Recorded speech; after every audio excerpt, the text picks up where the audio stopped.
Hey guys, hello and welcome back to my channel. My name is Deepina. Hope you all are doing well. Today I'll be telling you all about my illness and I will also be giving you a health update. And a lot of you have asked me a lot of questions in the comments, so I will also be answering them. So yeah, stay tuned and without any further ado, let's get into it. Okay, let's begin from the beginning. So I have three kinds of autoimmune illnesses. First is IgA nephropathy, FSGS, and Hashimoto thyroiditis. I was diagnosed with these three autoimmune diseases at the age of 16. So basically, like I mentioned previously in one of my shorts, that I am born and brought up in Hyderabad and I was diagnosed with these three autoimmune diseases at the age of 16. A lot of you guys asked me what my symptoms were initially. Okay, so to be very honest, I want to mention this thing because I feel this is very important. As I was growing up, like even as a child, I was always a sick kid. I had various kinds of diseases like pneumonia, diphtheria, severe acidity issues, and a lot more things. Like I was a sick kid. So when I was in 11th grade, I got typhoid fever, and that typhoid fever triggered so many things in my body that was the point when I actually started, facing. That is the time when I started suffering from the symptoms of a kidney failure. So to begin with, honestly, when I got these symptoms, like every child or teenager would at that time, I informed my parents, and my parents took me to a doctor. Like I mentioned, when I got typhoid fever, and while I was recovering from it, after that, a test was done in which it was clear that I was losing protein through urine. My doctor, and the doctor said that it's nothing to worry about and it'll get better because of the typhoid fever this thing had triggered. And because we didn't have any idea about it, and we were like, okay, the doctor is saying so, okay, it must be fine, and it'll get better on its own. But that's the mistake that I made. Like that's the mistake that we made. That was the point when my kidney functions were starting to drop. So what happened was, like after the typhoid fever, I was always constantly always very sick. I used to suffer from symptoms like proteinuria, which was losing blood through urine, hematuria. And I told my parents, and I told my mom, and my mom asked my brother, because my brother was doing his medicine degree then, and he said that perhaps it's because of your periods. And and we thought that okay, it must be due to periods, and even my mom said that perhaps it's due to your periods. But then we didn't realize that it was hematuria. And after that, I was also facing a lot of swelling here in these areas. And yeah, these were the clear-cut symptoms of a kidney failure. But what happened was, as these were really taking a toll on my health, and like one day what happened was, I was suffering from very dry and itchy eyes. And I told my mom ki ma, I think we should go see an eye doctor because my eyes really hurt. And I went to an eye doctor, and the eye doctor on the first instance asked me, do you have thyroid? And I said, no, I don't have thyroid. And he said, please get your thyroid checked because I think you have a goiter in your throat. That's what it looks like. And listening to that, the next day I went to a thyroid specialist and I got the tests done. And I did a biopsy of the thyroid because the tests that came out were really abnormal. So the doctor had asked me to get a biopsy done. And upon doing that biopsy, the doctor told me that I don't have normal thyroid. I have an autoimmune thyroid disease called Hashimoto thyroiditis. Then he told me that it's better for you to go and consult a surgeon. Then I went to a surgeon. This is all happening in Hyderabad, by the way. So I went to a surgeon, and the surgeon, the first thing the surgeon tells me is that this kind of a autoimmune disease happens in the body when there's something else happening in the body as well. And anyway, if we go ahead with the surgery, that is the removal of that goiter, we need to do certain tests to ensure that your other body parts and everything else is okay in your body. These are basic surgery protocols. So as I got other tests done, urine tests, x-rays, blood tests and whatnot, I got them done and the results were not looking good. So in my urine test and one of my blood tests, like I mentioned earlier, that I was losing a lot of protein, and so the doctor told me that you need to go consult a nephrologist. So okay, I went to a nephrologist, and the nephrologist told me that you are losing protein, and he asked me about other genetical issues in my family or anything that needed for me to tell him. So I told him that there's nothing as such, there's no history of autoimmune diseases as such in my family, but yes, my Masi does have an autoimmune disease. It's rheumatoid arthritis. So upon listening to that, he said that you get a few more tests done, so we are sure about what the issue actually is. We got more tests done, and he said that no, you don't have any kind of arthritis, but we do think that there's something wrong with your kidneys.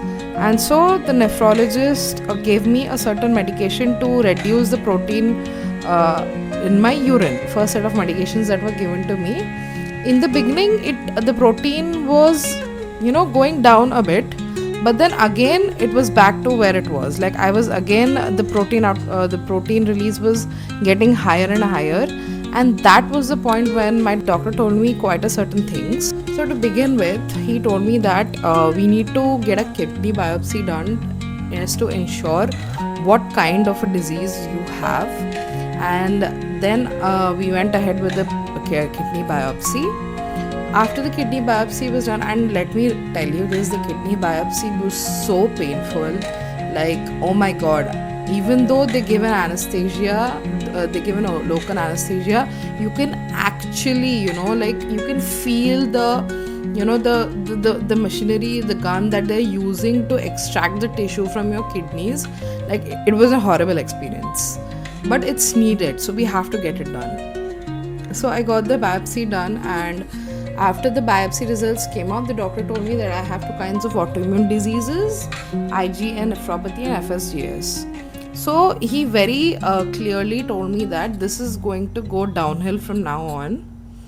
You will face, he literally actually wrote on the prescription that you are going to be facing renal failure. The next steps of your diagnosis is that you will be put on steroids initially to help and retain the kidney failure process a little, and we will see how that works.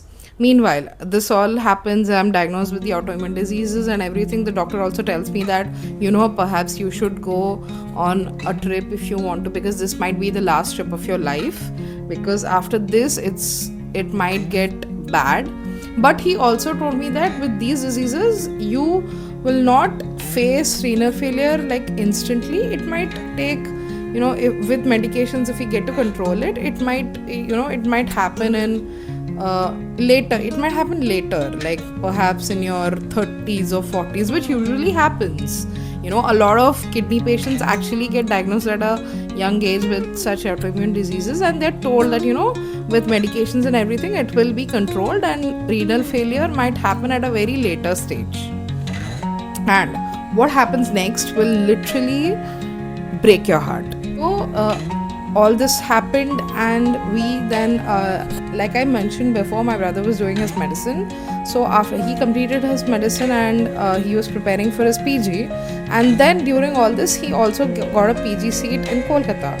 And as I am a Bengali and I am from as this is my native place, we decided to shift to Kolkata. And as my brother was he had a medicine background, so he understands everything better.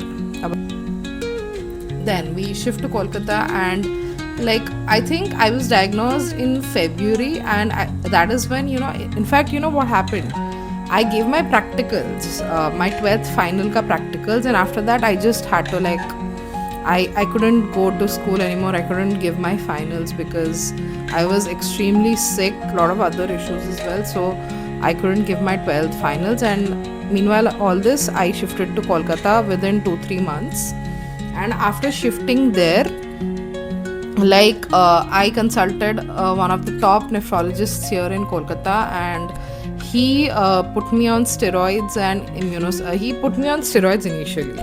So as I was put on the steroids, you know how steroids are, right? Like, steroids are literally the last line of medication, and they are the worst. So if you see my old pictures and if you see how I was as a teenager and back then, you will literally bawl your eyes out, because the transformation is heartbreaking. So the steroids literally, I doubled up within a week because of the steroids. Like, there was such hype over steroids, and my appetite increased, and I was going mad, and I literally had a moon face, and it was heartbreaking for me. And during all this, I was also so depressed because of everything that was happening. These things take a very huge mental toll on you, and it was heartbreaking. Like, I was always in a dilemma that why me, what have I done that I deserve this and all that. And then the steroids literally, they made things worse. And within 2-3 weeks, my legs swelled up like an elephant's leg. My legs were huge. So there's a disease called elephantiasis, and basically what happens is the person develops legs like elephants. So it was something like that. Due to the steroids, my legs had become this fat. I was not able to fit them into a footwear, and I was not able to walk, and it was so painful. Initially, 1 week, 2 weeks, I was trying to get on with it, and I was like, no, it'll get better.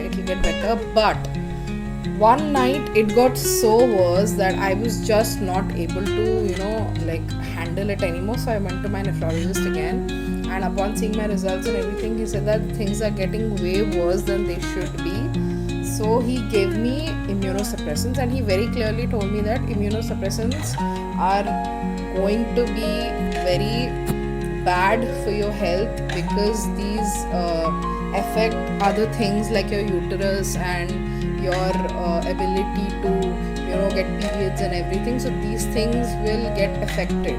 So but we have to give it a try and see if these things can help in the survival of your kidneys for a little bit long. But these immunosuppressants made things worse. It was just day 5 that I was on day 5 of immunosuppressants, and I was hospitalized. Things got so bad.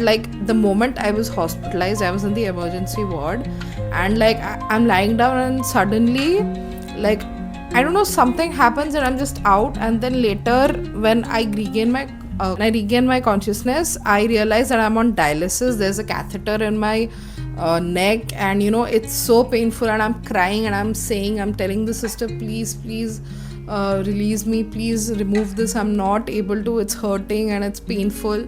And and I remember the sister telling, please Didi, please just a little more, you can do this, I promise you'll feel better.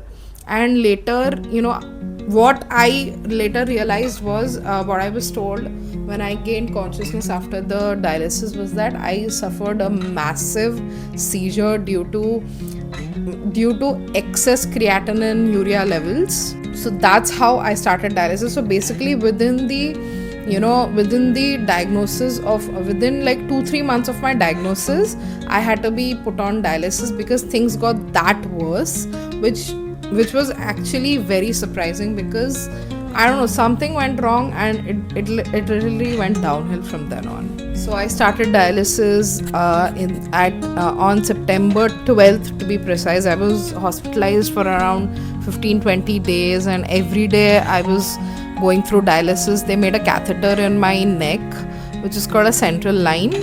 So initially when you start dialysis, as there's no port in your body for getting dialysis done, they make a central line here. Well, when my dialysis started, the doctor advised that now you need to get a fistula done so that you can be put on regular dialysis from now on. So there's a process of getting a fistula done as well. So basically you just can't go and get a fistula done. The thing is, you have to like if you're thinking of doing it on this hand, you basically need to do some preparation for it. So the doctor will give you a ball and he will say you need to continuously do this, like pump the ball so that the veins pop in your hand, so the veins become stronger and there is easier access for preparing a fistula in your hand. What is a fistula? It's called an AV fistula, artery vein fistula. So basically an artery and a vein are joined in order to make a port which is used for dialysis. For example, chemotherapy करने के लिए जैसे you need a chemo port. For dialysis you need a fistula. So that's how it is. And then I started dialysis, and initially it was 2 days, but then because in the initial days I was urinating a little, I was producing a little urine, so it was 2 days. But then later, as I was as my kidney completely failed, I was put on 3 times a week, which is every alternate day. So this is everything about my symptoms and how I started dialysis and what kinds of autoimmune diseases I have. Guys, I want to tell you something. Dealing with chronic illness and autoimmune diseases is not easy. A lot of you tell me, you're very strong, and we are so proud of you for being so strong and you never give up and everything. Guys, I was not built this way. Yes, I will agree that yes, I have a high threshold of patience and willpower, but I did build this. I built this version of myself from scratch, from experiences that literally broke me, and I rebuilt the pieces piece by piece. I was not always this way. I was not always so strong or so I didn't have so much willpower. No, it took me time to build myself this way. I have spent days and months going through pain that you will possibly you can't possibly imagine, like so much pain. Like I am that kind of a person कि जब तक मेरा मरने जैसी हालत नहीं हो जाती है ना मेरी, I will not bother anyone. I will not tell a single soul that I am in pain. I'm that kind of a person. I don't like being trouble for anybody else. I've been on dialysis since the age of 17, and I the first thing initially when I was 17 and I started dialysis, my parents had to go with me because I was not 18 and you sign on a consent form for the process.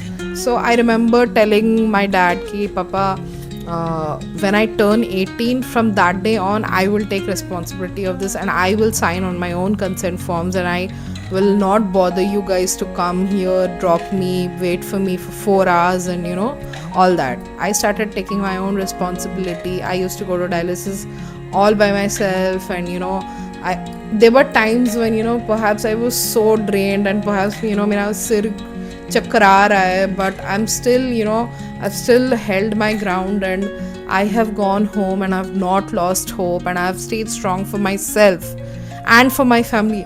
See, I'm not saying that my parents didn't want to come and drop me at dialysis or be there for me. No, they always were there for me, and they're still there for me.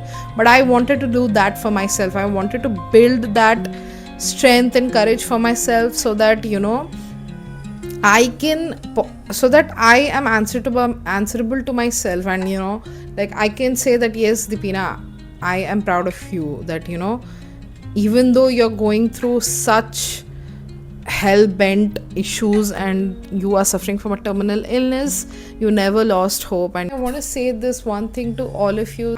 I will not say that there will not be problems. There will always be problems. There are always going to be ups and downs in your life, but health is everything. Please take care of your health. Health is so important. It's that wealth that will not come back if it once slips from your hands. Take care of your health, give good nutrition to your health, drink water.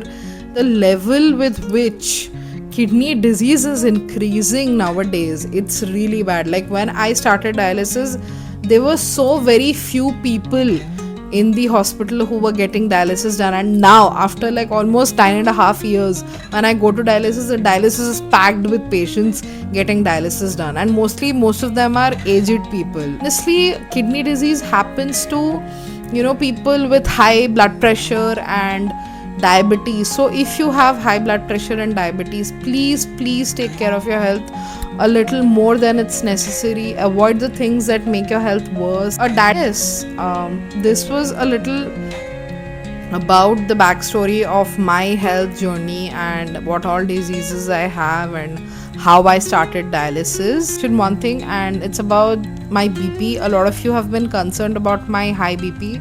So basically, I am getting tests done and a lot of other things as well. But what my doctor is saying is that as I've been on more than 9.5 years of dialysis, and this illness takes a toll on your heart. So what I'm facing is congestive heart failure, and he asked me to restrict my fluid intake more.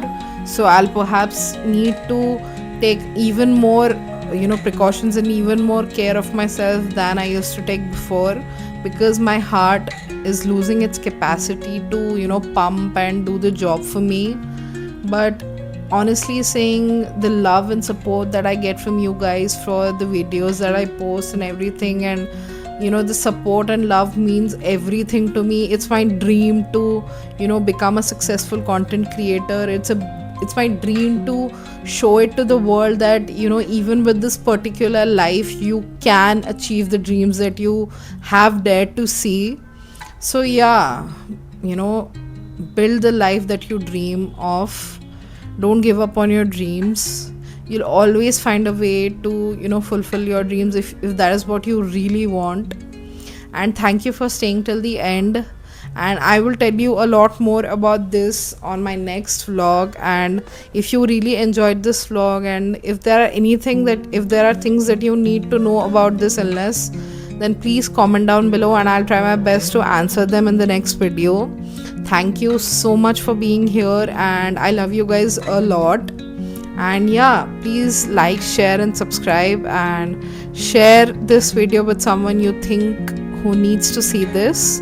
I'm not talking about the illness part, but the motivational part, if you think it's motivating enough for you. So yeah, take care, love you, bye.